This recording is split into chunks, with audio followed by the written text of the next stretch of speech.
Well, good evening, everyone, and welcome to The Rock on the campus of Fleming Island High School. We're back along with Brian Paul and David Wells. So happy you're with us on our inaugural football stream.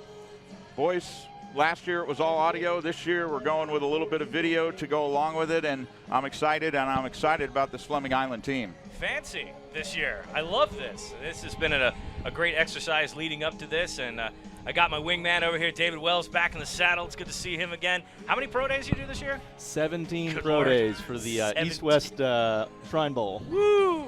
Got to meet my head guy, Mike Norvell. That was kind of cool. So, but no, it's good to have everybody back. A little bit of a spring family reunion here at the Rock. It's a gorgeous day outside. The clouds have been threatening, but sun's come out here. It's football, of course. Of course, yeah. So I was talking to Travis, the athletic director, and yeah, definitely he said if there's footballs in the air, then there's definitely going to be rain in the forecast. But as the teams come out here, we are just going to guess here to the format.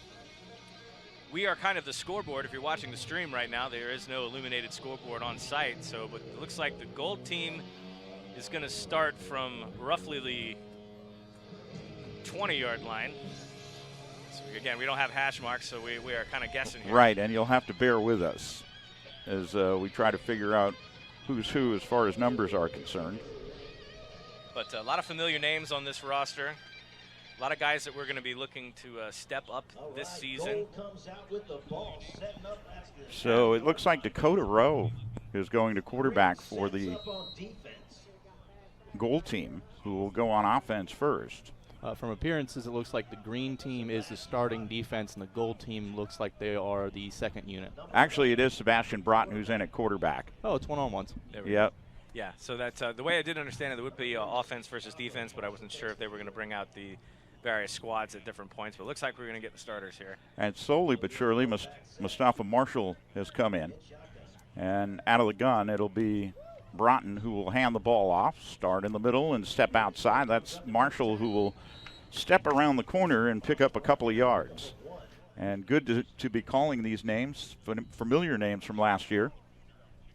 Oh, definitely. A lot of these guys had good seasons last year. They were building towards what would be their senior year for a lot of them. And to come out with guys like Mustafa Marshall, Sam Singleton, and Darian Dominic, they're all athletic talents that will have a real good year next year. Yeah, Mustafa Marshall came out really late in the season, making some big moves in relief for Sam Singleton while he was injured. So it'll be interesting to see how he fits into the run game. Here's Broughton back to pass, looking. He will take off on his own, and he'll get somewhere around what would be the 25-yard line. And as Brian was saying, we don't have many lines out here or hash marks, so we don't really know. But there is no Sam Singleton tonight. He's in street clothes, and that may be a good thing. It's nice to see Broughton take that opportunity to read the defense downfield, step up, and then make that play forward, something that he struggled with a lot last year, trying to put too much on his shoulders. I'll be interested to see how much he manages the game this year. Has that year under his belt. He's going to throw again. He'll step into the pocket and run to the left side, and he will be taken down. And a good run and a good tackle, and I think it was Wright who made the tackle. And last year, as we know, guys, it was the defense that really carried this Fleming Island team most of the season. Well, you're telling me, especially after that first game, very difficult loss against Clay. And, Dave, these guys really were anchored by their defense, especially in that an eventual playoff run, too. I mean, Coach Springs is the defensive head coach. He was able to flip things from the 4-3 to the 3-4 and interchangeably, too. So being able to play with Chase Edwards and Abram Wright, two bookends, and having the ability to flip them or put them out into coverage, that was really beneficial to the Eagles. So they will run the next play with Broughton once again out of the gun. Actually, this is not Broughton, but throwing down the field, and it will be incomplete. It was Broughton who threw the ball, and he intended it for Brendan Cook. We called his name a couple of times last year. Absolutely, and Brandon Cook making some great plays late in that season, definitely stepping up. But all these guys, too. Look, a flag is down on the field, and we actually have a little flag. There you go. See, listen, I am you ready got for Brian this. Paul running the scoreboard. Oh, yes. Nice. No, I'm telling you, I am so excited about the tech that we have this year, and this is just going to be a phenomenal look at what we have. And, high school football is starting to become more and more prominent as the college game shifts. And these guys, in my opinion at least, are the last bastion of amateur sports in our country. So it's about time these guys got a good highlight. Well, the Gold stays on offense here. We weren't sure what the penalty was, as Broughton again out of the gun. And he'll hand it to Marshall around the left side, found a hole, and was cut down quickly by a man we called a lot last year, Abram Wright. Abram Wright can wreak havoc in a backfield. He's a great inside linebacker with the ability to slide outside, and he's received a lot of college offers this year. Nothing too big, but he's going to have more opportunities this year as a senior. Robert Anderson, our camera director. Hey, Robert, maybe flip up the ND filter one notch, see if that'll take some of the brightness out of it. We're experimenting tonight. So again, out of the gun. And a handoff straight up the middle to Marshall. He bounced outside, the ball came loose, and the Gold team did recover that one. Luckily for them, and falling on top of the football with great pursuit was Timothy Lawrence. Ball control was an issue early last season, and you got to remember too, this is going to be the first season that these guys are really going to have a lot of camaraderie since you're coming off the pandemic year, and then 21 was, you know, definitely an oddity because you're still in that post-pandemic period. So this is really going to be the first season these guys are going to have a chance to gel, and you got a lot of that youth that has matured with a season of football under their belts. So Marshall stays in the backfield as Broughton out of the gun, and he'll look down the field. He's flushed to the right, and he'll look downfield. Good throw, and that'll be caught on the near side. Really nice catch by Demir Jackson. That's a first down. One thing I've always liked about Sebastian Broughton is his mechanics and his footwork. He's able to deliver the ball sidearm, run through his pass, point his shoulders at his target, even though he's moving full speed. It's a good example there of him being able to use that mobility and staying on target. Yeah, I'll be curious to see what Broughton does this year. They threw him in as a freshman last year, and midway through the season, correct me if I'm wrong, I thought he really came into his own. He did. No, that was a great bit of maturity this mid part of the season onward. One receiver left, one to the right, or two to the right, one in the slot. That's Jackson in the slot. Broughton looking. He's throwing downfield. He's got a receiver there, and it is incomplete, intended for Kanjambani, and he had it in his hands. He had a step or two in front of the defenders, but couldn't haul it in. It was a bit of a rainbow throw by Broughton. It's something that he struggled with a lot last year, was stepping up into the pocket and making those really strong throws to that streaking receiver downfield. And again, he's a little tentative throwing so far. But again, it's spring ball. This is how we learn. He had a guy wide open and just tried to land it right in the numbers and took a little too much air. And there's a slight breeze, too. I'm not sure how that's affecting them down at field level, but it is a little breezy today. Cook to the right, Jamani to the left, and it looks like they've got Jackson in the slot on the left-hand side out of the gun. They'll hand it off to Marshall over left tackle. Almost broke away from a tackle, but too many gangrene there, and finally coming in to close the door was Gabe Isbell.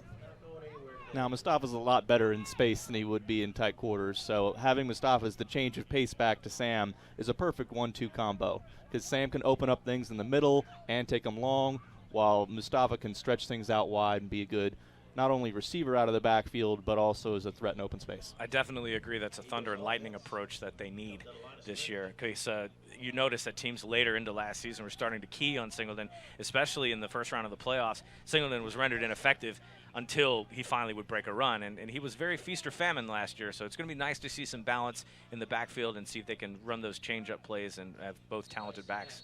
We had a false start on the Gold team, so this will push them back. They were at about their own 46-yard line. Now, penalties were tough on the Golden Eagles last year. There was a lot of young players trying new spots and having offsides and false starts, and let's see if they're going to clean things up a little bit more in 2022. Yeah, we're looking forward to that. And that's one thing that, you're right, they had their hardest time coming out of is, the penalties. They would get downfield, have great drives, and then a holding call on a 60-yard run. That was just it was just the hardest thing to watch last year. So hopefully they can clean it up. So two to the right, a slot receiver that way. It's Jackson in the slot, Broughton back to pass, look down the field, and it's caught by Jackson right near the first down stick. I believe he got it. Nice pass, good catch by Jackson. That was an excellent catch. Just a nice fingertip grab there. Scampered out of bounds, and I'm not sure if they're going to give him the first down or not, but good to see you again. Yep.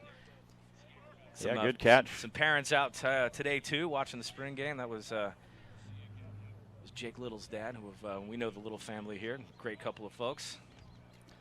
Now, Jake Little's been playing a little bit more on that first-team defense as well. He's the right side defensive end, and he's looking to do a little bit more pass rushing. Had a couple of games in cleanup duty last season. They were a couple of yards shy of the first down. But regardless, again, nice catch by Jackson. Handoff to Marshall, and he is just taken down with authority, and coming in is, guess who, Abram Wright. Absolutely stuffed. Great penetration, and so they're going to go ahead and call this a 4-and-out. They're going to reset it and put the ball right back at the 20-yard line and start again. Now, all right, your thoughts on the first series, boys? Defense. Well, we know what the offense is about, too. They want to run the ball and establish a good play-action game and put Sebastian Broughton on the run. It's very similar to what we saw last year, but you're not going to show too much in a spring game. You're going to get the fundamentals down and make sure everybody's on the same page as you roll into the summer. Right, I agree. And that's part of the strength of Sebastian Broughton is that dual threat capability. So I imagine we're going to see some more of a balanced approach. He does have the capability to move the pocket. He does have the capability to roll. But what I'm looking to see this year is some more maturity out of him and have that downfield vision to recognize, okay, there's coverage downfield. I'm not going to be able to make that tight throw. Run and get what I'm going to get, and then advance the ball downfield. And that's something he struggled with a lot last year. On the defensive side of the ball, business as usual.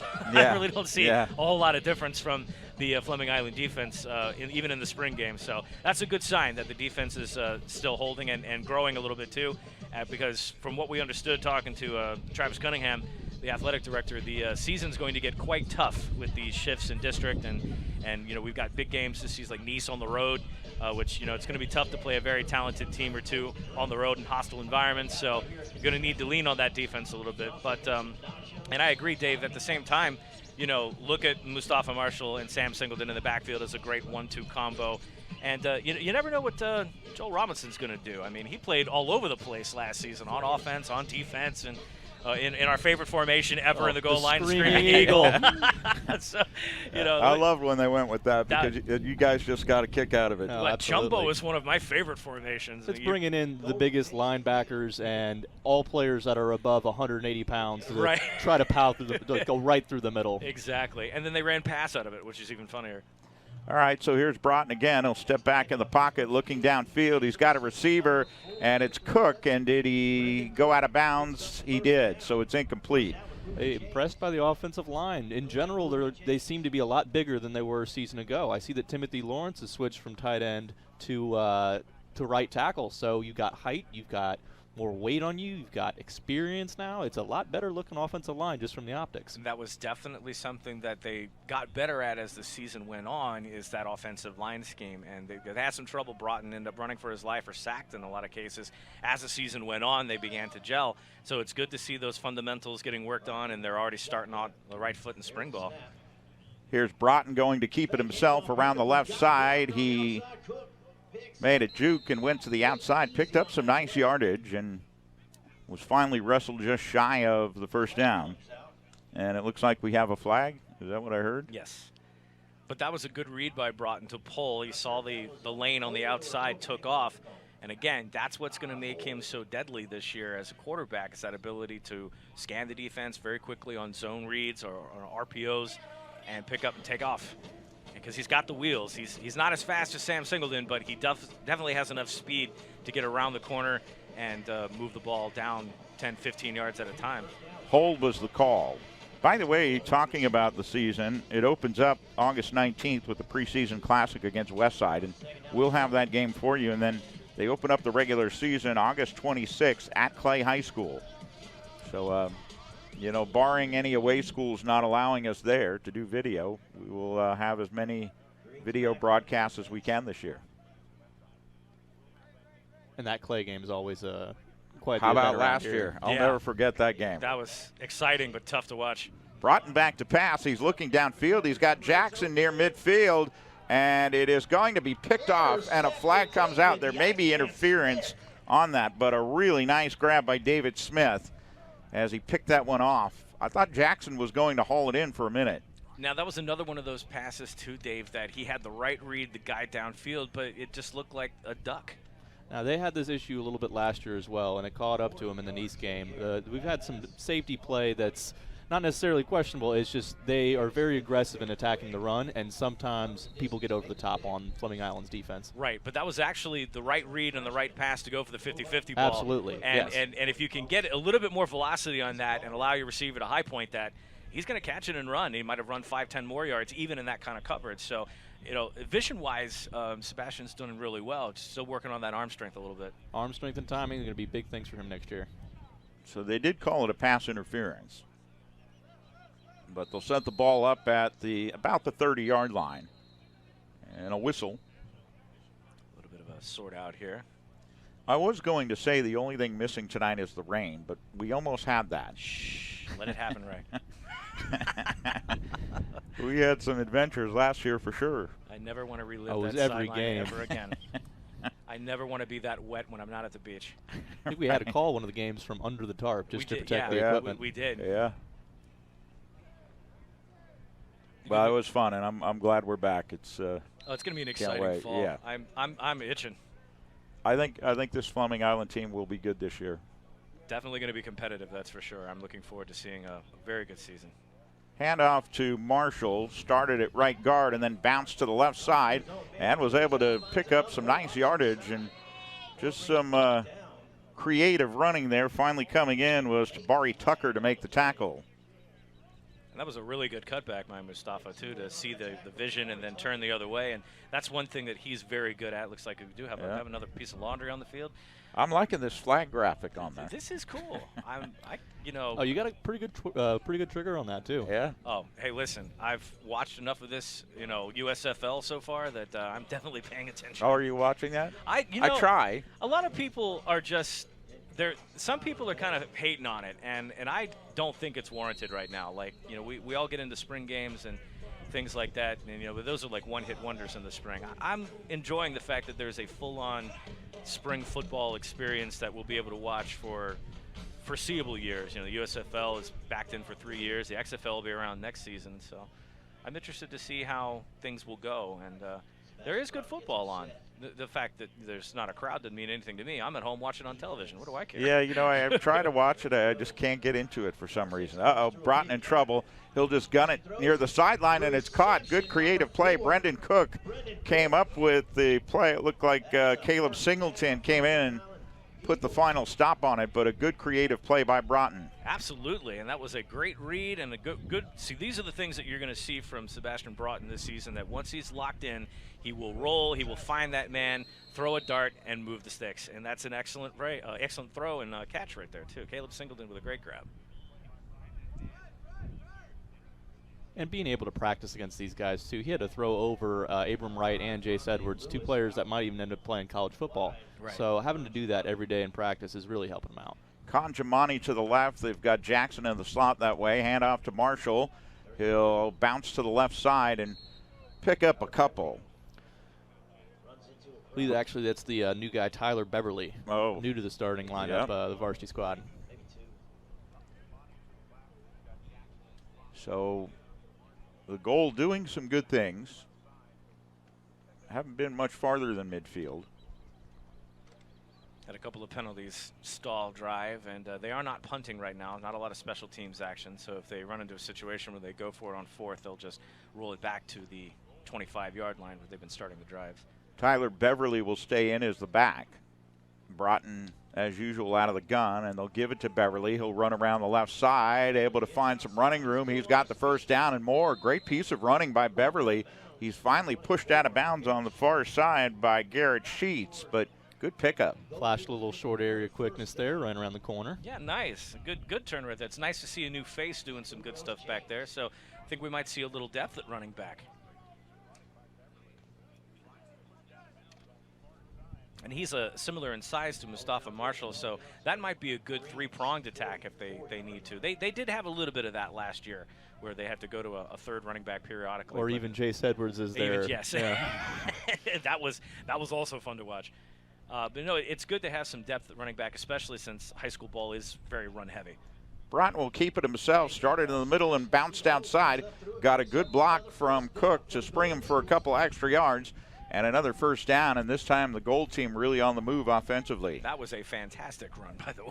I think that Sebastian Broughton has the best shakes on the team, the most lateral agility. Yeah, he does. And that was a great pull-up and grab and go, and just kind of striding. Do you see that? Nice, big, deep strides. They were very clean. Yes. Dragging the toes, getting that extra yard and a half out of it. To talk about some growth from the offseason coming forth, this is going to be exciting if he can – really make some good throws and become a total package. He's going to be a deadly quarterback now. He might roll in with a couple more offers. It's going to be camp season in the summertime. Yeah, pretty much. So, looks like Cook to the left, Jackson in the slot to the right, and I believe that's Jamani as the wide out to the right. Throw it across the middle, big catch across the middle, and let's see, it looks like coming up with it is Dakota Rowe, and he was hauled down by David Smith, but a great pickup.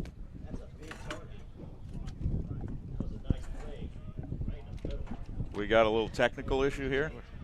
Oh, you're good, you're good. Oh, do we need to? Oh, I just didn't want to be on top of you. Oh, no, you're fine. Hey, it's preseason for us. We're going to shake, rattle, and roll here. Yeah. That's okay. I think we're all right. I still don't know what was going on, but maybe it's better I don't. Beverly, the handoff. He'll cut over right guard, and coming in to stop the play was Jace Edwards. Looks like he's going to pick up about 4 on that play. Oh, I see what's going on. You're edged into the corner. Yeah, there. I got to be able to see around it. Oh, sorry. Yeah, okay. I could probably slide this way a little bit. There's no commercials in the spring game. No, not a bit. Speaking of that, if you are watching, we didn't really publicize this game that much, and you know someone who'd be interested in sponsoring Fleming Island football video broadcast this year, info at floridasportsbroadcasting.com for more information. Here's Broughton on the keeper. He'll go with a nice shake and get outside to the right, and he'll pick up some valuable yardage, and a couple people knocked him down. Finally, it was Jabari Tucker who was one of them. Now, normally in these spring games, you see a red jersey on the quarterbacks, but they're kind of laying it into Sebastian Broughton. Coach Springs does not seem to have any fear about that. None at all. Well, that's good experience, though. I mean, obviously you want to protect your quarterback as much as you can as you go into the offseason, but, these guys have probably been itching for something live, and as they've done some spring practice, so. Ball's at the green 9-yard line. That is or thereabouts, since we don't have hash marks or all the lines. Hand off to Beverly. He'll cut over left tackle and was able to get some valuable yardage before he was finally stopped. One of the players in was David Smith making the tackle. We've called him this evening a couple of times. A new starter in the secondary. Glad to see somebody else contributing there as well. Fresh faces, new season. Ball got to about the 5-yard line. And the goal team looking to score their first points of the night. It will be interesting to see if the coaching staff has fixed the kicking problems.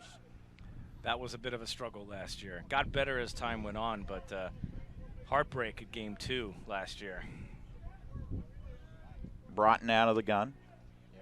He'll look to the left side. He's got a receiver there and pass interference, but it's a touchdown by Dakota Rowe. This is going to be a defensive pass interference, so the score will stand. It's a good catch by Dakota Rowe.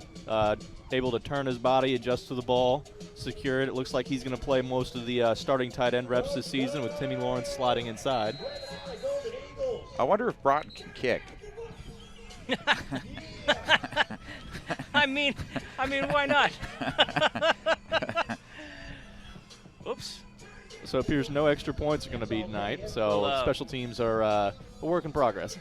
We'll just we'll have to wait till August to see what that's going to be. For the sake of the scoreboard here, we'll just throw a 7 on there for the Gold Squad. And no, that was a solid drive, actually. Good performance. Sebastian Broughton coming out of the pocket a couple of times, a couple of good zone plays, taking advantage of what the defense gave him on there, and then the great finish on the fade pattern in the corner of the end zone for that score. So good catch by Rowe. And again, also let us know how you think about our broadcast here. We're test driving the overlays here, and excited to know what you think about it. Coming soon, we're also going to have Florida Sports Broadcasting on Instagram.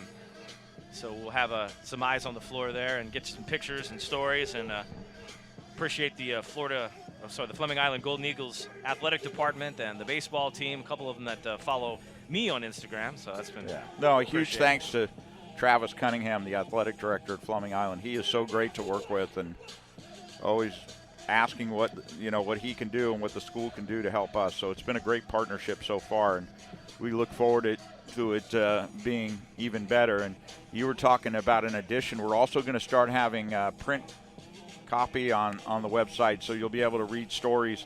Just hired a guy, James Critch, who a lot of you know probably in the Fleming Island area. He's going to start writing some stories about Fleming Island and high schools, the sports in the area, so I'm looking forward to that coming our way. Yeah, it's more expansive coverage for you this season, and a highlight on some great football teams. Of course, we're home cooking here for Fleming Island, but you're going to get to see a good cross-section of the First Coast football out here.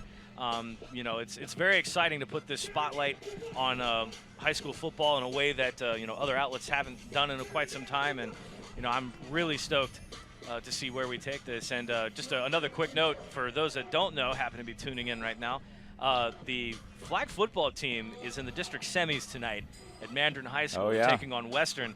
If they win tonight, they play in the state final. I kept saying district. State finals. This is a state championship in flag football. And from what I've been seeing from these girls, they're good. Yeah. They're not playing around. They're playing really good flag football. So, yeah, the ladies tonight, I believe it is all girls, too. I haven't seen any co-ed note on it. But, no, they're playing Western High School tonight in the state semis at Mandarin High School. A win tonight puts them in the final tomorrow at 4 at Mandarin High School. So if you happen to be out and about, go check it out. I may swing out there just to see it because Mandarin High is not too far from where I'm at, and might go see that in person. That might be exciting. So. Yeah. We'll cheer on the Golden Eagles. Fantastic. Absolutely. Shout out to the baseball team this year. It was nice of them to host us. We did a couple of streams there. I had a blast doing that. Didn't get to do as much as I wanted to due to scheduling, but it was really good to be out there watching some baseball and softball. They actually we got one in. They destroyed St. Augustine, didn't they? Yeah. Good broadcast. We'll do more next year. We had to work out some technical issues. You need really fast internet to get video going, so we were able to finally figure that out, and we're excited about a lot of the things that we're going to be doing. We mentioned the opener of the season, Clay. Then they have to go to Tallahassee, does Fleming Island. Rickards on the road. That'll be September the 2nd. And then Nice on the road.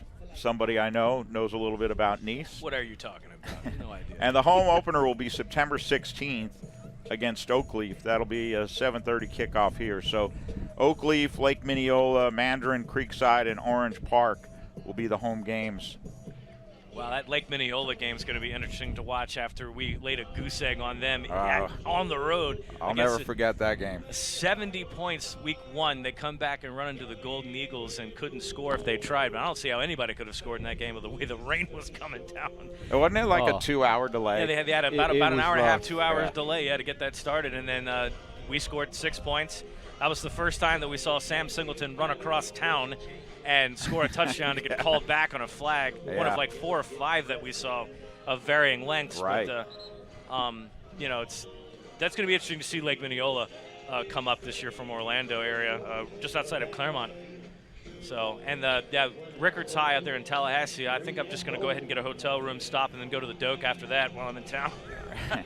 Well, you were saying maybe it's a Florida State home game. Actually, what's the date on that one? Because that's not Labor Day weekend, is it? That is, give me a second here. That's September 2nd. Oh, that's Memorial Day. That's the weekend of the LSU game. They're in New Orleans that weekend. All right. Yeah, they're playing LSU in the Superdome, so guess I'll have to come home. Darn. Hey, you never know. Well, it's only a couple hours on I-10. Make another stop. So it looks like we're going to switch sides here. Gold is going to retain possession, and, they're just going to flip the field. Broughton's going to come out at quarterback. And we also have a jersey switch for Jace Edwards. It looks like he's going to play a little bit more running back. Oh, wow. Nice. We did see quite a bit of that in special situations last year, so. Hey, we could slide down a little left here, David. I got a monitor right in front of me. Perfectly good monitor right in front of it. We're not used to that. That's true. I didn't think about that. Hey, shout out to Robert Anderson, our camera operator, doing a great job Fantastic upstairs. Job, man. Here is the handoff around the left side to Edward, and he broke a tackle, broke another one, and he pounds his way forward for about 9 yards. Good run by Jace. From a strategy point of view, that is a phenomenal way to do things, just because they'll be able to wear down with Jace Edwards and then come back with the speed with Sam Singleton. You can absolutely run power football all day long with a back that size. Caleb Singleton made the stop. Make sure you like Florida Sports Broadcasting on Twitter and Facebook, and as Brian mentioned, we'll be on Instagram soon. Gave him a first down on that call, too. I thought he was maybe a yard or so short. So Edward will stay in as the back. And let's see. Looks like they got Jackson in the slot to the left. One to the right. That's probably Cook. And Edward that time broke a couple of tackles and put his head down and just pushed his way forward. And what a run. And there were a number of people in there on the tackle, but one of them was Garrett Sheets. Ooh-wee. That is going to be something to watch. That was straight up, hard-nosed power football. And he was going to drag as many defenders as they possibly could before they gang tackled him. So 7-0. The Golds scored a touchdown a short time ago. Let's see if they can do it again. And you think about what we've watched already, and Coach Springs will have some options at back. He's got a couple people there that really can do the job.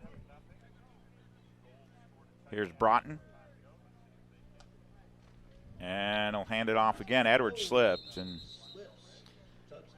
now, I definitely think this offensive line is more filled out. I know I'd mentioned it earlier in our broadcast, but it looks like they have at least four big men that are going to be over 250 pounds, which is a difference from last year. Yeah, and that's important too. You know, obviously you have the health and safety of these kids, concerned as they're continuing to, grow as young men here. But to have that size at this level is actually a boon, and to have them be skilled at their positions now with another year under their belt too. And one thing I noticed too about the offensive line is that they're not exactly slow. The big men are not known to be quick and athletic, but these guys do have some agility on them too. So it's going to be interesting to see. And that's what colleges are looking for at the next level. It's not necessarily how big you are right there at that moment, because they can put mass and size on you when you get there. Right. But are you good athletes? Can you move in space? Can you engage with your hips and hands? And it's especially important when you have a running quarterback, because they have to be able to move that pocket with him and give him as much protection as possible until he runs upfield or throws. So it's good to have athleticism up front.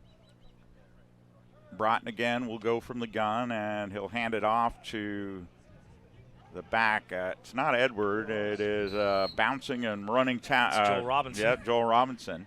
I also see Abram Wright flip into the yellow as well, or into the gold as well. So he looks like he's going to get some offensive reps. I wouldn't be surprised to see a lot more Iron Man out of this group, especially given their size.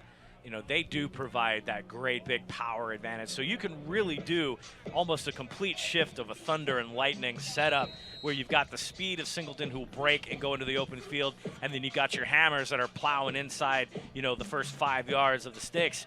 These are first down generating runs we're seeing right now. This is what moves an offense, which is something they struggled with last year. But for this game specifically, taking away Joel Robinson, Abram Wright, and Jace Edwards all at the same time from the Green defense. Right, that's not helpful. helpful. Going to make it a little tough. But what it says about your offensive capabilities now is that, yes, you've got that ability to make those short yardage plays. Here's a good throw. Broughton throwing for Cook, and he's unable to haul it in. Good defense that time by Caleb Singleton, and we've called his name a couple times, and Sheets was also over there helping out. Good throw, almost hauled it in. And again, these are things that we're seeing right now that will help in the fall. Run to set up pass. That's something that they lacked a little bit as the season progressed, was that offensive balance. They relied almost too heavily on the run and became very one-dimensional. So if we can get some good balance and move the sticks in short yardage situations and allow Broughton that big game throw, we'll be all right in offense. Hand off to Robinson, and he'll just move those legs and plow forward, and a host of green there to tackle him, but not before he's able to gain a number of yards. Brendan Cook switched over to the defensive side and made the play. Aaron Witt also made a good penetration on that play. He slipped guards and was able to get into the backfield. He's a player that went from interior to defensive line. So he went from inside linebacker to hand in the dirt, and he's going to have a lot more responsibilities in the summer of putting on weight and being stronger and able to play and match up against these First Coast offensive linemen. Right. Takes the field.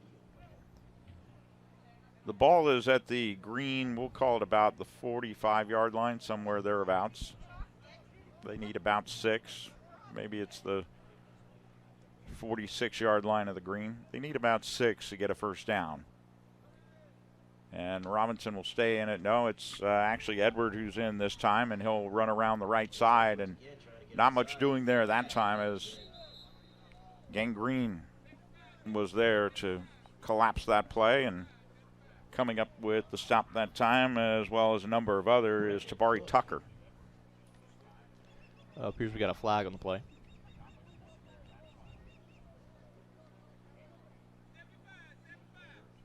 Some things that we're going to notice that will be drive killers is you got that good running rhythm, and then all of a sudden you end up backing up 10 yards. So.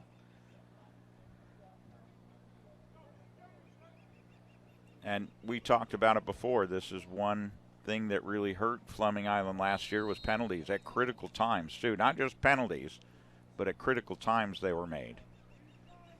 They've got to improve upon that. Here's Conjamani coming to the left, and looks like Marshall going to go in the slot that way. And it's probably Edward. It is still in the backfield. Yeah, Abram Wright is the wingback tight end.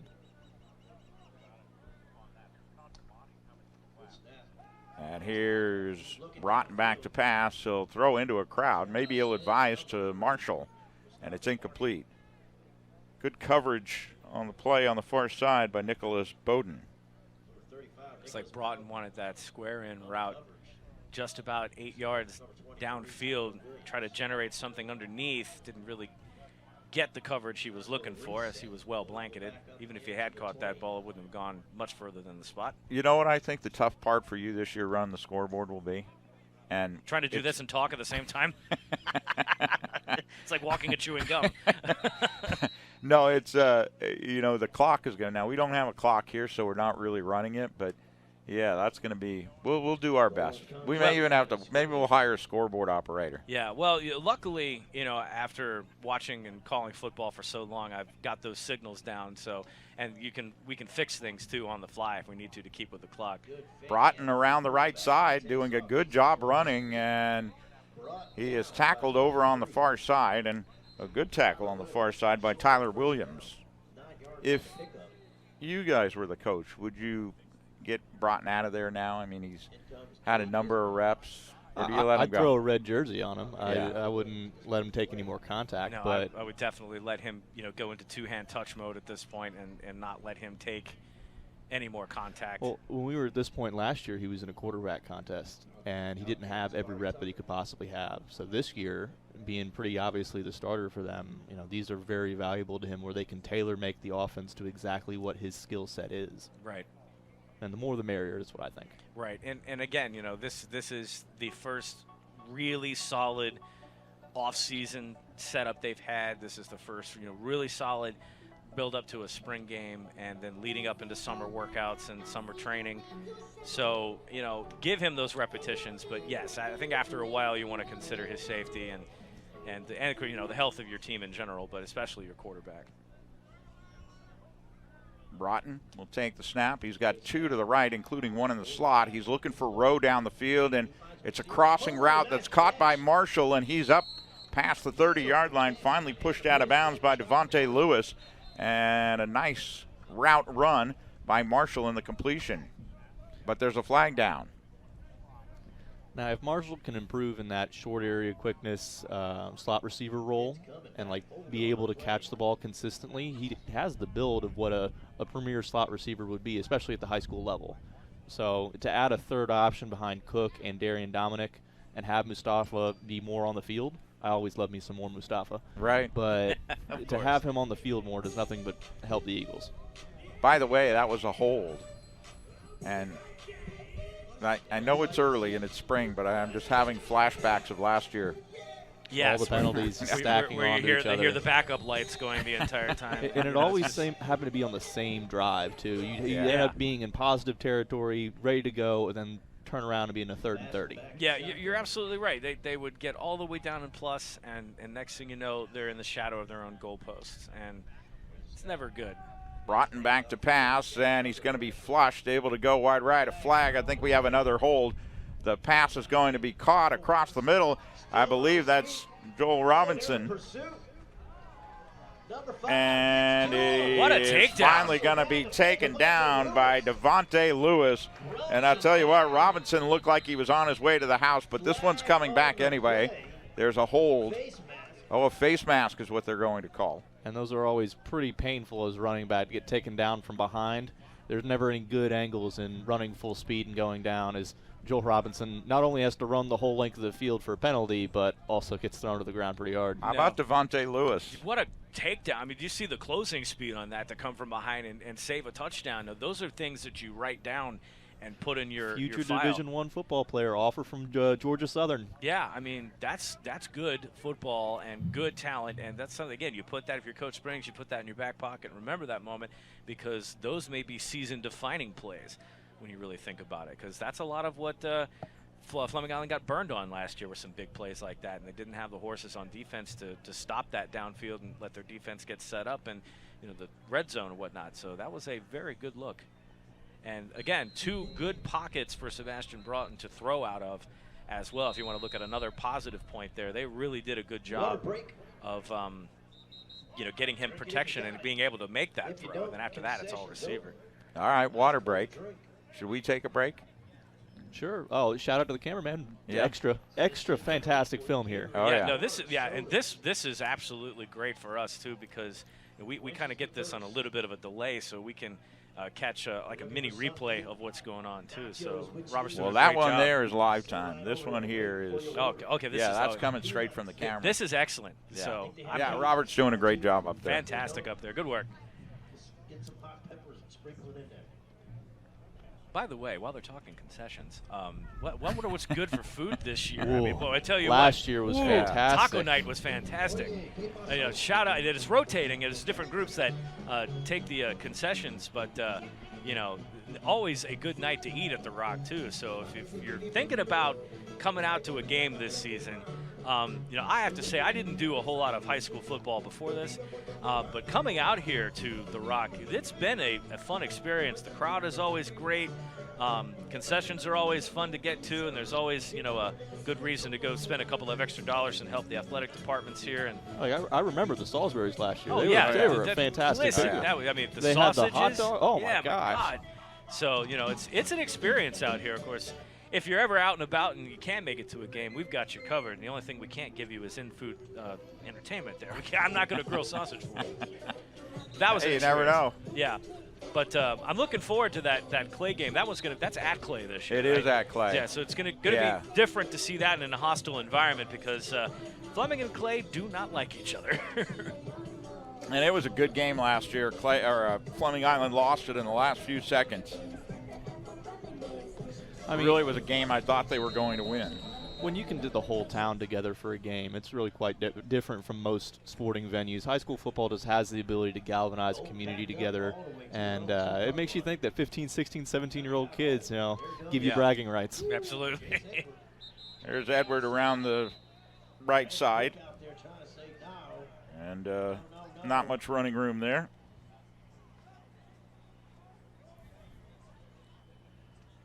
Nicholas bowed in on that as well. So a couple people shifting. Dakota Rowe will come out, and here comes Brendan Cook back in. Gold team has been able to come up with one touchdown. Quick change of jersey. He's going back and forth. A couple of quick change artists over here too. Where's the phone booth down there? I'll actually be curious to see, and I'm guessing there will be another quarterback that will come in tonight. Who that will be. This is a handoff to Edward Hill. Start left, cut back inside, broke a tackle, broke another one, still on his feet, and finally it takes 4 or 5 green shirts to stop him. Garrett Sheets really laid the one hit that kind of stopped him in his tracks, and then 3 or 4 others came in to help. Number 12. Sun has finally not obscured the down marker now, so I think I'm following along appropriately. It's now 3rd down. We'll call it about 15. Yep, ball at the about the 12-yard line, the goal 12-yard line. Single back, and that is Edward again. Nope, it's Marshall. Here's Broughton back to pass, looking downfield, and he's going to throw over to the far side, intended for David Smith, and he couldn't hang on to it. Good coverage on the far side by Nicholas Bowden. And again, another great pocket for him to stand in. Just not enough zip on that ball. So some of the deep balls he's underthrown, and again, even on that one mid-range, it just didn't quite get it in there. I could see how he was trying to put enough on it to where he didn't force it, but that was just kind of a little bit of a floating slider that he had to come down to the turf to try to grab. And he's got to live in that mid-range. His ability to move and hit receivers accurately. If they can harness that ability that he has, then they can get that passing offense moving in the right direction. Yeah. Looks like Coach is going to reset here to the 20-yard line, and we're going to take a quick breather here and get some substitutions in perhaps, or change of scheme. So, and we might see a different quarterback. I see Carson Stewart is warming up, so he may be the next quarterback. And you know, that's one thing that'll be critical this year, because if something happens to Sebastian Broughton, who's going to be his backup? Right. Again, no official timing right now, so we don't really have a clock per se, but we're running one just for the sake of practice. So we would assume that we're in the first period of our spring action here. Dave, what do you think so far? I'm thinking that there's lots to improve on. You know, you can already tell the penalties are going to be an issue as of right now, but the offensive line play is what's really stood out the most. You got Ethan Williams starting at left tackle, Michael Zaray at left guard, Ethan Hofstetter returning again to start at center, and then Tim Lawrence at right tackle now. So I'm just really excited to see. And Braden Cunningham, of course, can't forget the athletic director's child. Yes. Big time there. But it definitely looks like a more physical crew up front, and that's what's really stuck out to me at first. And I think that the depth is a little bit concerning as far as the defense goes. If you don't have Abram Wright, if you don't have Jace Edwards, but you know, those cats stayed healthy all year last year. There's no reason to think that they wouldn't do the same thing this year. Knock on wood. But yeah, absolutely. So no, I'm impressed so far. I like what I'm seeing out of Broughton. I really am. I'm liking what I see out of the offensive line, which is important. You know, he's had a couple of good clean pockets. Haven't seen a whole lot of pressure in the backfield. When he's taken opportunities to run, they've been good opportunities. So he's really starting to use his vision, use his eyes a little bit, take opportunities. One of the things that he struggled with a lot last year is that he put the game on his shoulders too much and started making decisions that were very much youthful in nature. So I'm looking to see that maturity, that field generalship, he's capable of it because he showed flashes of it last year. So I'd like to see more of a consistent performance out of him this year, and then to use his feet when he's got the opportunity, which is an excellent dimension to have. You know, when you've got already several options at running back, and then you have a quarterback who can do the same thing, you know, you've got a blend of offense that all he needs to do is settle down, throw the ball right, and this is an explosive spread offense you're looking at right now. They've got the talent to, you know, make a solid run at the state this year, you know, definitely the district. I mean, I could see these guys, you know, getting settled on offense and making a run for the district this year. They've got a tall order ahead of them. But they have the tests along the way. Yeah. It's not necessarily going through the entire year perfect, but going through the year and having those times of how can we get ourselves better. And that Nice game early on to help that secondary, Clay later on to help them with their run game. They'll have those tests that will specifically build them for a playoff run, which is very nice for them. Absolutely. So, and then them making the playoffs next season, if that's the case, if that's in their future, that won't be as much of a surprise. You'll see this team be less of a bubble team than they were. They were literally outside of a bubble with almost no chance. And just by virtue of the district being as strong as it was, which, you know, 2/3 of the district made the playoffs last year, you know, that's something to note. And talking to Travis Cunningham earlier, you know, one of the things that will play well into our favor next year is the amount of schedule that we have, that those heavy hitters in there. We're going to beat up on each other in the district, but that's only going to bolster our, RPI basically is the equivalent of it in basketball or whatnot, but whatever the rating system is that we're still trying to decipher, that will bolster us and get us in a position where we could compete for a playoff run more Surprise, freely. you're going to Buchholz this weekend. Pack up Yeah, and go. yeah, Right. yeah. Well, and you guys did that game. I wasn't able to make that one. Was it a case of where Fleming Island was just out of it from the beginning? Or? They were a little outmatched, they- outgunned. Yeah, that was a good run for them. That was basically, Seabiscuit running the Preakness. That Well, was and you're out. if I remember right, Singleton wasn't in that game, right? No, he was was out. He was, but he was very much contained. He did not have any opportunity to do what he does. They keyed on him very well.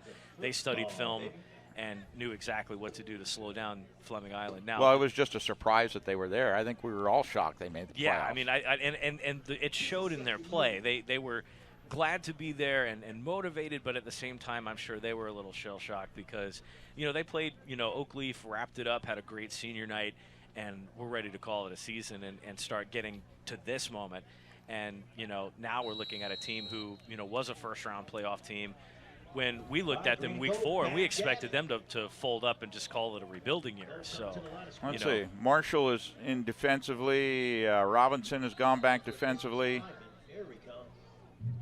A couple others have popped in there on defense. And now who we is got the too quarterback? It looks like, we've got a change of quarterback. It is Carson Stewart in at quarterback, and Mustafa Marshall is the lone back.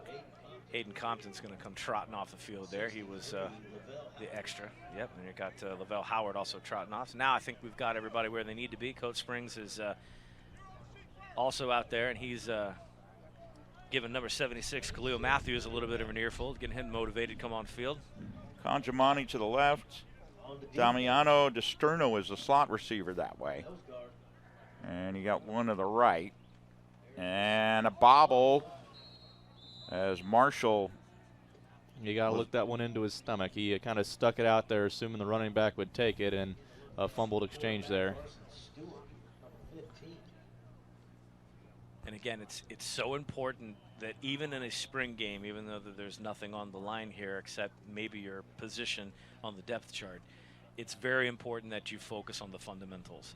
You can't overstate how important it is to get the basics down in a situation like this, because those will haunt you in a live game. And we did see that a lot last year, where the fundamentals, the too many men on the field, substitution issues, the penalties. Penalties are one thing, because in a full game speed, and Dave, from your experience, full game speed is different than practice by a mile. So. Oh yeah, half the things that you thought were going to be perfect don't work, and they then never do. Yeah, but the one thing that you can't do is not be fundamentally sound, and that comes from the snap to the handoff to just a drop back, lining up correctly. Those are important things. Got another flag here. DeSterno caught the screen pass and didn't gain much. We'll see what another offensive penalty. Boy, they have just. I don't want to harp on. I don't want to beat a dead horse, but it makes me mental. Well, and if you're going to make that mistake, the spring game is the way to make it. Because now you can take this and we have it on film now too. This is something that I'm sure the team is doing their own work here, but they're going to look at this and they're going to break this apart and let these kids know that these are things that have just got to stop in the fall. Here's the first pass to the near side is going to be incomplete to DeSterno as Stewart. His first pass is incomplete. Not a terrible throw. Well, there's an obvious different aspect to his game. He might not be quite as mobile as Sebastian Broughton, and is that going to have to change your offense if he were to have to play? Right, and yeah, because he seems to be a little bit more of a prototypical drop back passer. Even though he's in shotgun, he'll still take 2 or 3 steps, set his feet, and throw. He is definitely a slender kid. He's not exactly the biggest guy on the lineup there, but you see him right there take that through-step drop. Stewart with a good arm throws it down the field. He's got Jamani there, and it is complete. Or it's actually Leon. Enzo Leon will catch that one across the 35, across the 40 to about the 42-yard line. And you good just throw. know Sebastian Broughton's going to the sideline like, hey, Coach, I can do that. I don't know what you're talking about. Yeah. Wow, that was an arm, though. No, that's, you see, and that's something that will be a discussion, you know, from Sebastian Broughton's case. I mean, you know, he does seem to be the starting quarterback for sure outright, but that's also something where, you know, he needs to work. And if it gets into a point where he's slumping a little bit and they need to get those throws downfield, you know, it's good to have a capable backup in Stewart. Stewart will hand it off to Marshall. A little confusion again on that one, but Marshall was able to bounce outside and get a couple yards. Jace Edward was actually over there as one of the many defenders coming up with a tackle. Got a couple on the play. So Gage Isabel returns as a defensive lineman. He's not necessarily the biggest defensive lineman they have, but him and Joey Couch, they're both two guys that can find ways to get into the backfield. And there, Isabel found a way to get inside and disrupt that play from the get-go. Leon to the right. You got DeSterno in the slot to the left. And that is going to be a scramble and a throw, and it was intended for Jamani, but the arm of Stewart was hit, incomplete. And it's that pass rush for the Eagles. They're going to have an excellent pass rush returning most of their better blitzers from last year. Well, and you know, one thing you have to think about from last year as well, that we haven't talked a ton about, the injuries just killed this Golden Eagle team last year. They did, yeah. It was something that they struggled with from the get-go was injuries, and you know, what we saw in the roster at the start of the season was not who was starting by mid-year. So we'll have to see the health of this team as well. Same setup, right and left. Stewart out of the gun, and it's Marshall. It may be Beverly in there as the single back, and Stewart will roll right, looking downfield. He'll complete the pass over on the far side, and it is DeSterno again with the reception. That's a first down. It was a nice roll out and throw there. So it showed a little ability to roll the pocket out and throw on the run. That was nice. He's got a real big, long, over-the-top motion, but it's getting where it's supposed to go. Yeah, no, and that's not easy to do, to throw on the run no matter what direction you're going, and a little easier throwing a rolling to your right than to the left. But, you know, he showed a little power there. That was nice. Leon left, and again DeSterno in the slot to the left. Actually, Leon to the right, Jamani to the left, DeSterno in the slot. Here's Stewart again, plenty of time, good protection, throw it over to the far side, and it is caught by Leon. So Enzo Leon has made a couple of good receptions. And a good throw, too. That was a laser. That was a laser, so. He had plenty of time back there. Kudos to the offensive line holding off that blitz. I think they sent probably 6 or 7 defenders on that play, had a one-on-one on that curl route, and he hit him right in stride.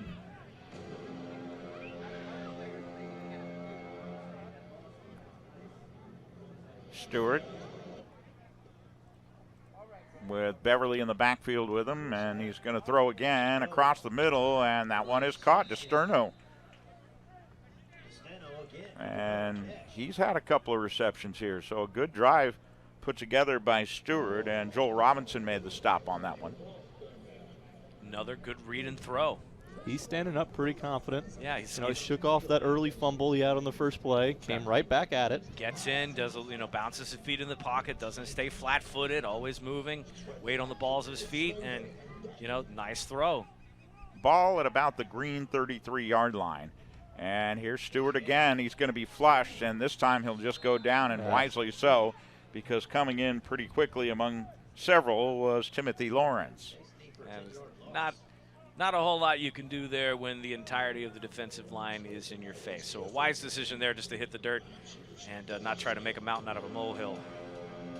Now the escapability is probably not there either. No, but, you know, again, see this, and that's the difference that you have between these two quarterbacks so far. Broughton has that mobility. He can flush out of the pocket and make something happen. Whereas Stewart, maybe not so mobile, but then great throwing arm, and I'm really liking his posture in the pocket right now. Nice and tall, you know, great overhand throw on the run. You know, good vision so far. He's had a couple of great reads. So we I don't want to say that we'll have a quarterback controversy, but we will have a boon at quarterback and be able to mix it up a little bit should one get into a bind. Yeah, a little diversity there. Two different quarterbacks. Well, and that's also good situational football, too, because, you know, you get into those situations where Broughton's running ability is curtailed in any way, or you need to make a big throw. You got a quarterback that can come in and get you a chunk play if you need it. Handoff to Beverly. He'll start in the middle and bounce out to the right. He won't find much running room there. Tyler maybe got a couple of yards. Good pursuit by that Green defense. Beverly seems to have a no-nonsense running style. It's get up and go. Yeah. Not a whole lot of shake and bake, but get to the corner and try to run with speed. And again, he's probably going to be your good short yardage, you know, plow through, you know, good goal line runner. So, you know, I like a no-nonsense running back. Just get in there and stick it. But, you know, again, it's nice to have that change up and keep the defense guessing. Giamatti left, Disterno in the slot that way. They'll stay with Leone on the right. And Stewart back to pass. He'll zip it to the far side. Wanted Disterno, and looked like it was Robinson who got a hand on that one. I don't know. I saw number 3 out there. Was that, oh, was that it? Mustafa Marshall playing well, linebacker? Where's the green cleats? Well, hang on a second. do we have yeah, that's Marshall. Do we have a mysterious number 3? Yeah, I did. With the dance moves out there, yeah, I think that's probably him. Yeah. Rob didn't get that on camera, but we sure saw it. All right, well, it looks like they're going to reset here and move it back to the 20. Coach Springs has seen enough of this series, so he's going to roll it back. But that would be a very good benefit for Darian Dominic and Cook to have a quarterback that could throw for a little more range and depth. They're both down the field receivers, which doesn't really complement Sebastian Broughton's game, but they have to implement them in different ways if Sebastian Broughton is their quarterback. Right. You know, that's important, though. You know, like we were talking about, that diversity factor, that options that Coach Springs has now. Because something that we noticed throughout last season, you know, high school football is very situational. And, you know, it is literally an all-hands-on-deck proposition. So unlike the college game, you know, and other aspects of football, it's not just a one-quarterback show, you know, or one-player show. You know, as you might have a star running back, whereas in high school football, you're playing most, if not all, of your running back core in different situations for different abilities. Back to pass is Stewart, and he'll throw it downfield. There's Disterno again. He'll catch, and he's running, showing a little bit of speed to the 40, to the 30, and he's finally pushed down right around the 20-yard line, and I believe Brendan Cook was the one who finally stopped him, but another good throw, good catch, and a good run. A very comfortable on-rhythm throw, 3-step drop, plant that foot into the ground, and deliver a ball onto the sideline. I don't want to say it yet, but I think you know where I'm going. There's a controversy. Come on now. There's a controversy. Come on now, Brian. Dude, if I'm seeing two completely different offenses right now. Nothing against Broughton, but the one thing that we have noticed is that his arm is you know, kind of in question. We got that running capability. You know, we're getting a different flavor now. Here's Stewart again into the pocket. He's throwing to the end zone. He's got his man for a touchdown. It's Conjamani for the second touchdown of the night for the goal team. Crazy throw. Well, that escalated quickly. I mean, that really got out of hand. I told you. You know, I don't. It's not fair, but this is a totally different offense with Stewart at the helm. It is, and I've never, in the year that we've been doing this so far, we didn't see a lot of it last year, but that's the most pass-happy I've seen them. And that was good, crisp passing. Yeah, a little sloppy to start out, but think about that on a game day in the fall. You know, that's a game-changing drive that just took place in a spring game. Mark it down. Well, you know what I like about this too is right now right now Sebastian Broughton and Stewart are having it out right now. They're two teammates competing for the same job, but they're two kids playing on the same team. Yeah. So I really like the fact that he's going to put his arm around him, win, lose, or draw. So the fact that they're going to both be competing for the same job and competing at a high level is very good for the Eagles. Yeah, no, and again, if you're Coach Springs right now, you have a treasure trove at your disposal. You have opportunities. Oh, one drive and BP's in love. But listen, I mean, hey, I know it's a spring game, but this is refreshing to see out of a quarterback. It is. You know, it is. It's good to see that downfield threat. This is what we knew that these guys were capable of, you know, with their receiving core, something we didn't see a lot of last year, and we were expecting to. And you said it, I don't remember which one of you said it, but it'll be interesting if Stewart does get some time, how that affects Darian Dominic and his ability to get down the field. Now you add another element to your game. Yeah, so, I'm not a huge advocate of the dual quarterback system, but if Coach Springs can scheme around that, oh boy. I mean, now you've got a gut check in Broughton who's going to keep you looking in the backfield. You know he's a threat to run the ball. You've got the run offense that you can build behind him. But then all of a sudden you got the stand-up passer who can throw downfield. And now you don't know what's going to happen because as soon as, because I see Stewart's got a little bit of mobility, not as much as Broughton, but he can move the pocket. So it'd be interesting to see what he decides to do in the fall. Now Sebastian Broughton's battle tested. I'm still true. very much so pushing for Sebastian Broughton to be the starting quarterback. He's the starter. However, I do think that it would add a different element to, say, have Sebastian play slot and have somebody be able to throw to him and using all the athleticism on the field at once. Now you don't have to rely on Mustafa Marshall sitting in a Wildcat set. You get to have him be that second running throw. back comfortably. Yeah. So, we might, I'm lathering it on because that was a really good drive. But, it does beg the question, now all of a sudden if you can see that progress into the summer and get into fall camp, and you've got that at your disposal. I mean, this is high school ball. This is where you do that. So maybe cook up a little something in the playbook that involves situations like that. Or, maybe, script the first couple of series in a game where you mix up that quarterback, find out who's in the rhythm, and that's the guy you go with for the rest of the game. And obviously playing to the defense that you're playing against too, because, we saw that in the first half of the Nice game last year. It was a tale of two halves. Fleming was, neck and neck with Nice. And then after that, Nice made an adjustment, and Fleming couldn't score if their life depended on it. So that may be a case where you get into a bind where, one quarterback is not doing what needs to be done, in a second half. You switch gears and, go from there. I mean, it's like I said, this is the level where you can experiment with that, whereas in college ball, momentum plays a lot into it. You don't want to pull your starter after 3 series because he's, thrown 2 bad balls and ran for 5 yards in the opposite direction. All right. Of course, the head coach of Fleming Island, David Yum Springs. Offensive coordinator, Anton Anderson. Ian Silverman is the offensive line coach. Dante Roberts is the quarterback coach. Fullback tight ends, Kevin Freeberger. Offensive assistants, Cole Ferguson. Fullbacks tight ends is Kevin Freeberger. Offensive assistants are Cole Ferguson and Dominic Easterly. Defensive coordinator, linebacker Sean Coltis. Defensive line, Austin Smenda. Defensive secondary, Jimmy Hill.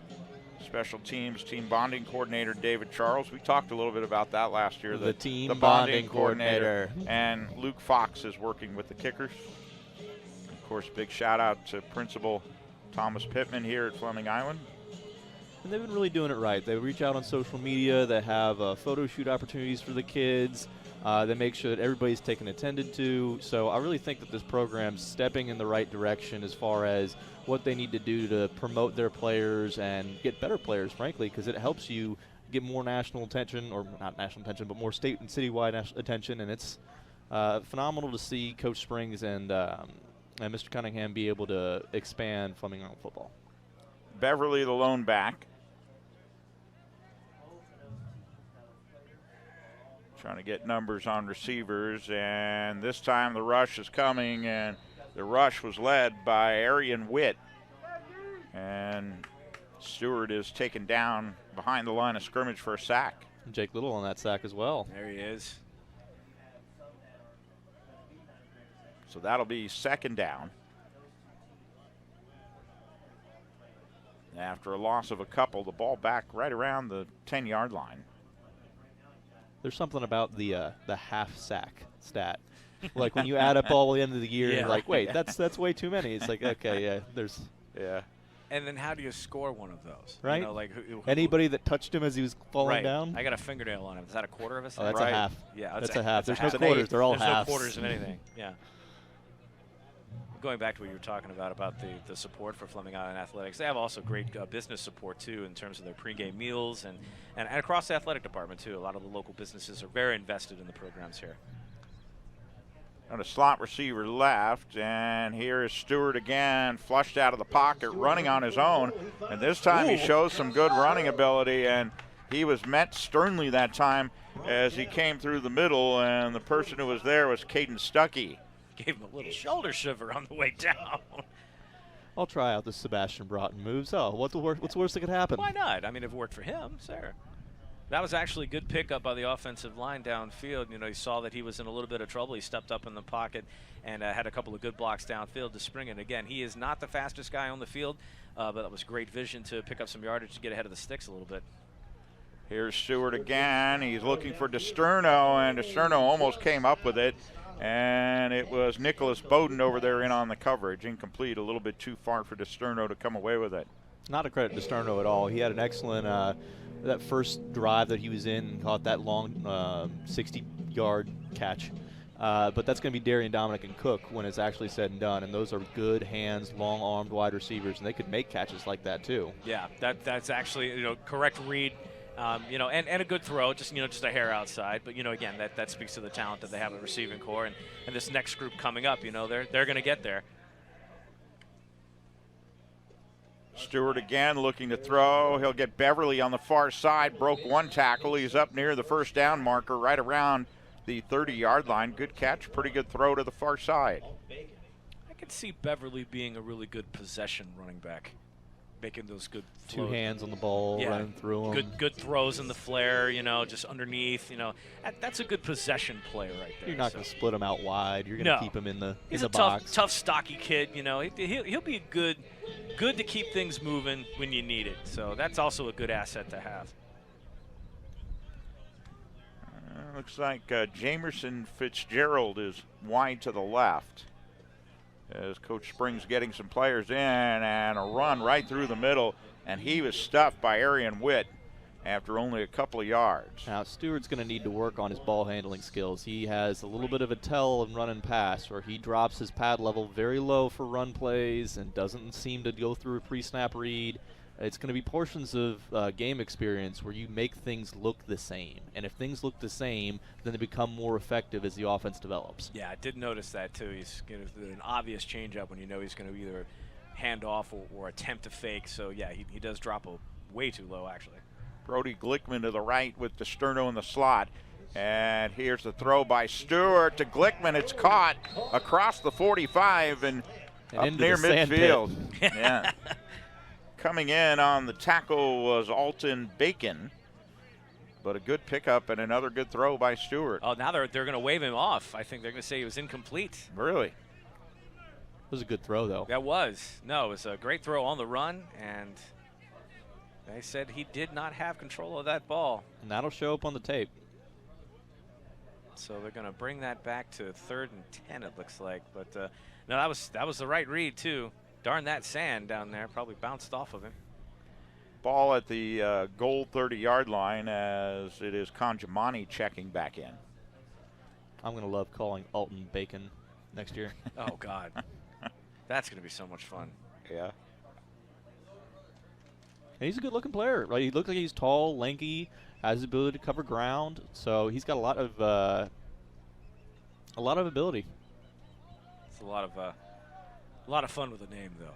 Bacon. The Baconator, yes. Yes. Oh. I know I went there. Yeah. It's Glickman came out. Braden Cunningham was over there to shower him down with some water, cool him off a little bit.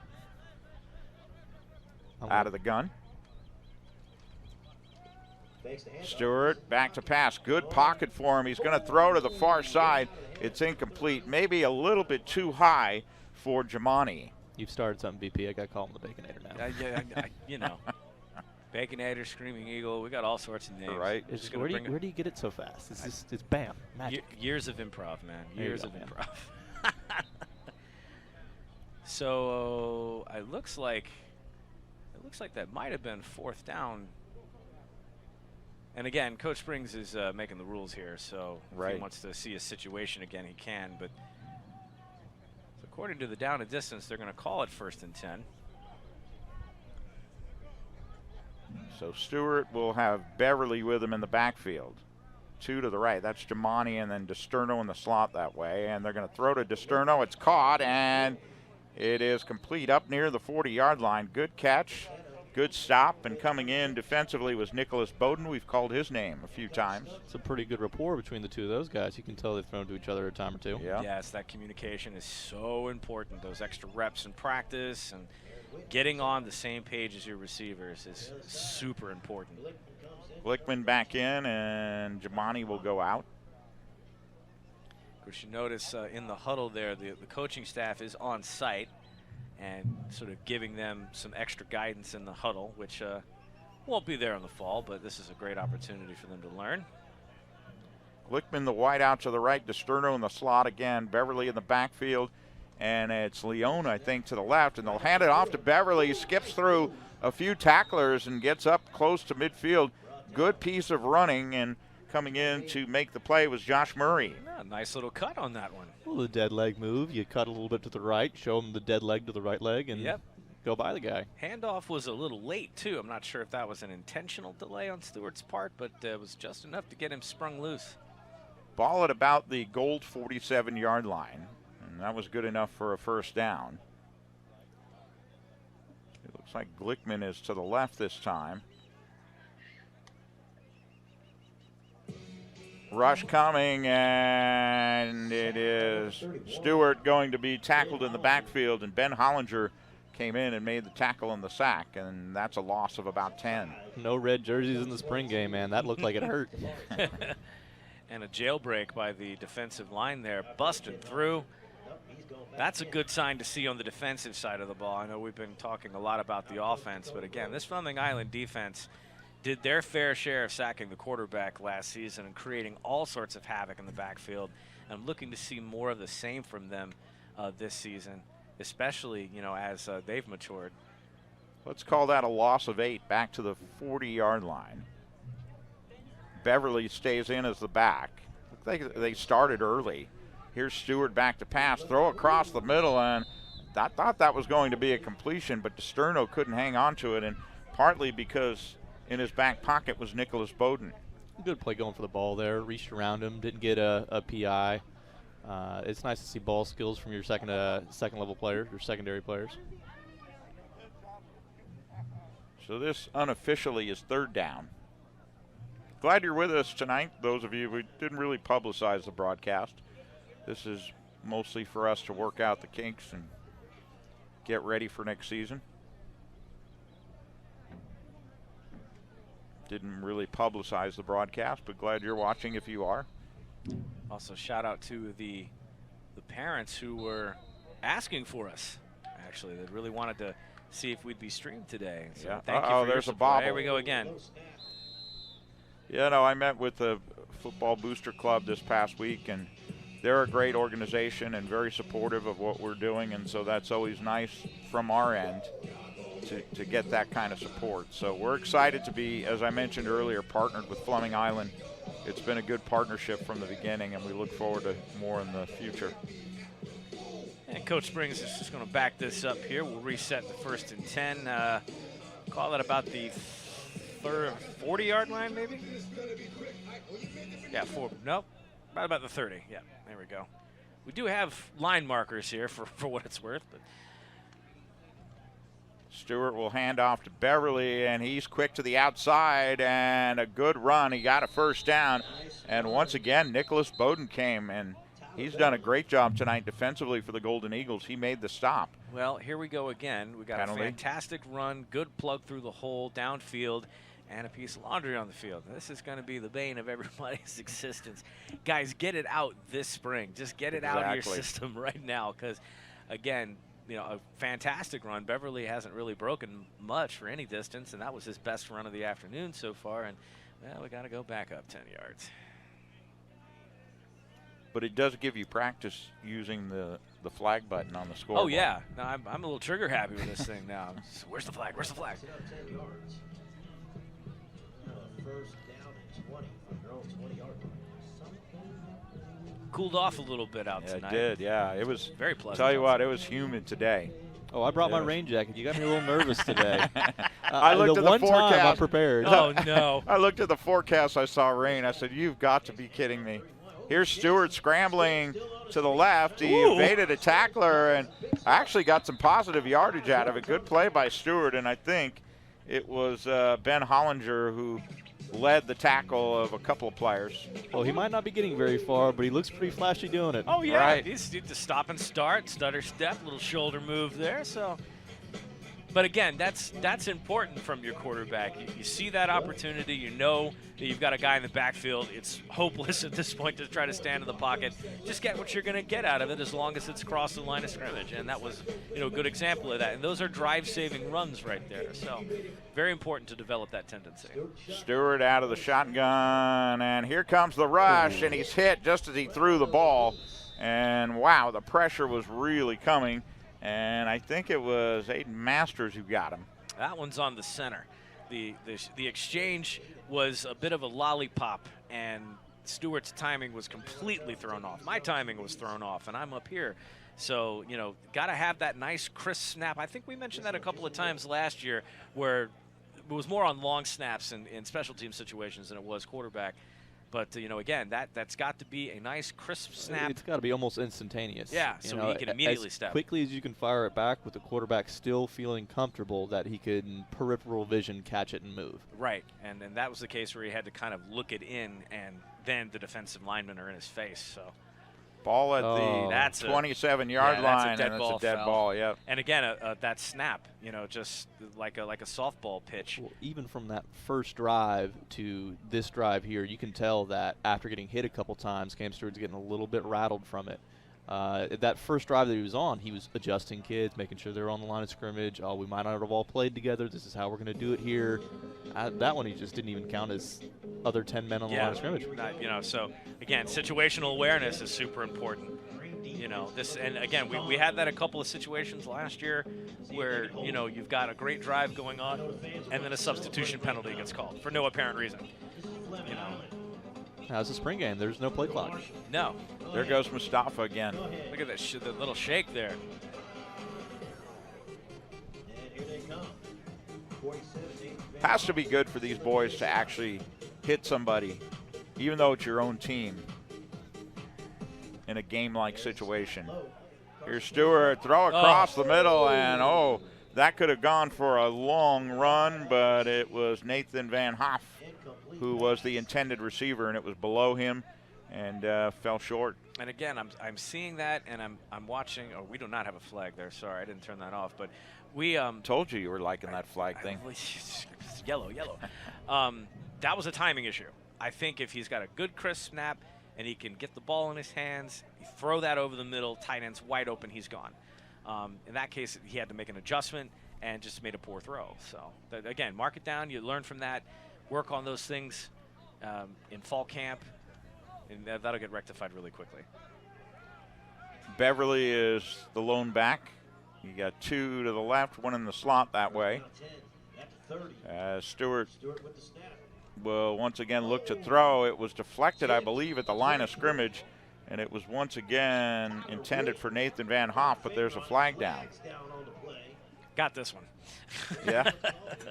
That one was immediate. Now, that's in the typical area of holding. No, they're going to wave that flag off. That looked like it might have been the area of holding, but the umpire calling that one. But I wouldn't take too much away from Cam Stewart on this drive here. He's playing with the second-string offense for the most part against the second-string defense. It's just not going to be the same game speed look as you'd normally see. Right. Along with David Wells, Brian Paul, I'm Ray Canaveri, Robert Anderson, our camera operator tonight. Ooh, they started way too early. Just a hair. That'll frustrate the OC. Yes. He's got hands on head right now. Now there goes Coach Springs out. Those are things that it doesn't matter if it's first team, second team, fifth team. Those are things that will drive a coach absolutely berserk, is not getting the timing down, So, again, here he's going to coach him up right now. The one thing I like about Coach Springs, he's no nonsense. He will tell you exactly what's on his mind. And he's a man of few words when they're not doing well. And we noticed that in our interviews last season. Right. He doesn't say a whole lot when things are not going well. But when they are going well, he lavishes the praise on his boys. He is a very positive person. But when he knows he's got work to do, you can only imagine what's being said in that huddle right now. So yeah, I thought he and the coaching staff did a great job last year considering all the injuries they had and loss of players. And so Yeah, this year I think will be much better. If you are thirsty, remember concessions stay. No, overall, I'm really liking what I'm seeing. You know, there's a lot to work with, and you know, a lot still to work on. But as compared to last season, I think this is going to be exciting. I think when we get out here and put toe to leather in the fall in a live game, you know, we're going to be treated to some really good football. So, I hope we have a drought this fall. yeah, I wouldn't mind that either. But I was told that there'll be a new table for us. Right, we're going to have a new tent. And a tent. A new tent, yes. It's basically like fresh new digs. Yes, yeah. We'll have to have maybe a little something for Robert upstairs there. But you know, no, it's going to be exciting. We'll have our banner out and be clearly marked. It's Yeah, gonna be the fun. sad part is the first 3 games of the season the are on the road. Yep. Here's a handoff, and not much doing there as Beverly was extinguished pretty quickly by Tyler Williams. Tallying up the tackle tally. So they may have gotten a yard on that. Looks like they may have lost a yard. Ball's at about the 22, 23-yard line of the goal. So as we wind down here, what do you guys think of the spring game MVP? Ooh, that's a tough one. I got mine. Bells. Carson Stewart. No, I'm going to go with a little underrated praise for Timmy Lawrence. I think that he's There you obviously go. put on a lot more All right. weight. He's changed positions. He looked like he played real well. He did offense, he did defense, so he's still in shape. I really think that he's spent some off time and gotten himself right, and this is going to help him a little bit too. He's got a college offer to play offensive line. Here's Stewart. He'll be flushed, able to break a tackler, throw it off to the side. It's caught, and it is Disterno who is hit roughly on the sideline, and he felt that one. I believe it was Garrett Sheets who was the tackler and the enforcer. Paul Bunyan dropped the axe. Yes. Absolutely smacked the daylights out of him. Now, got to be a little careful with that on friendly fire, but Right. you're a defender. You want to hit somebody. Right. That's what you do. But good running catch too on that one. Looks like a 4th and about a yard and a half. But Both sides make it nice. that was bang bang for both sides there. I'm actually going to throw out spring MVP love to So what happens when I little put Tyler those bells Beverly on? there. Oh, it's I think we've got something going on in him, and couple of good runs when they needed to. Nice underneath throw and catch. So good future for him here at Fleming Island. Yeah, you know, I'm going to go in the lights of everyone naming a new player. I'm going to go with Disterno. He made a couple good catches, and He sure did. yeah, flag on ran the some play. good routes. Automatic A defensive first penalty down. this time. So yeah, my vote will be Damiano Disterno. Good game out of him. No Oh, yeah. yards. Solid. So we have a procedure penalty on the defense here. I think that's the first penalty on the defense. I think it tonight. is. Yeah. Well, other than a couple of PIs there, but You're right. that's one of the first pre-snap. That was penalties early we've seen. on too. Yeah. Go team to the line of scrimmage. Carson Stewart in shotgun. Let's see what Stewart can do here as he hands it off. That's not Beverly. That's someone different, it looks like. Let's see who. Oh, it actually was Beverly. And coming in on the tackle was Aiden Johansson. Yeah, and again, Beverly with his particular size and stature, you know, a good possession running back. He's a guy you want running between the tackles. A good short yardage situation. Does have that ability that we've seen to catch underneath balls as a safety valve. So that'll be a nice weapon to see. He's similar in size and stature to Mustafa Marshall, so something, a wrinkle they can throw in there. But also seen him throw a good block or two here in the sidecar, in the shotgun. And there's going to be room after Sam Singleton's gone the following season for a new starter, and Mustafa would also do. Oh, Stewart No, a little showing too his much. arm, and he was going for Glickman, and that was about 15 yards in front of Glickman. Yeah. He's got a stronger arm than Sebastian. You can say that. Keep running. Although we did see Sebastian open up a little bit. The Mhm. one game, David, you weren't there. I can't remember where we were, Ridgeview or something. I don't remember. And he threw a couple of long ones, and we hadn't seen him do that. But, yeah, Stewart definitely has the arm out Yeah. of the two. And that's something about Broughton, I think, that, again, with, a good off-season workout, leading into, good summer and fall camp, we'll see Broughton go uncorked a couple of times and, heaven help the defense when he does and he connects to, a Darian Dominic downfield because, we're going to be running all over the place at that point. So, but again, it's good to have two quarterbacks that can do different things that will help develop your team along the way. Stewart again, a little bit of pressure. He'll throw to the far side, and it's incomplete. And Esterno was there, and he had some problems because Nicholas Bowden was there. That's another player that would be under consideration. He's had a good game. Again, Tyler Beverly with a good block from the side there. That was a great pickup. That's going to be all she wrote. I think we're going to call it here. All the coaches are going to coach up on the offensive side. Defense hopping around, looking great. Coach Springs is going to make his decision here. I think we're going to – yep, they're going to bring the chains in. We are finished. Final thoughts, boys. Hey, we did pretty good. Not bad. Not bad getting off the safety. No, it's the shirts. It's the shirts. We have brand new Florida Broadcasting shirts. Hey, who wants to go to Chubby's after this? I'm serious. This is a celebration. No. Great to have David to my right. Ray, it's always good to work with you. It's been a lot of fun. Robert, great job upstairs, brother.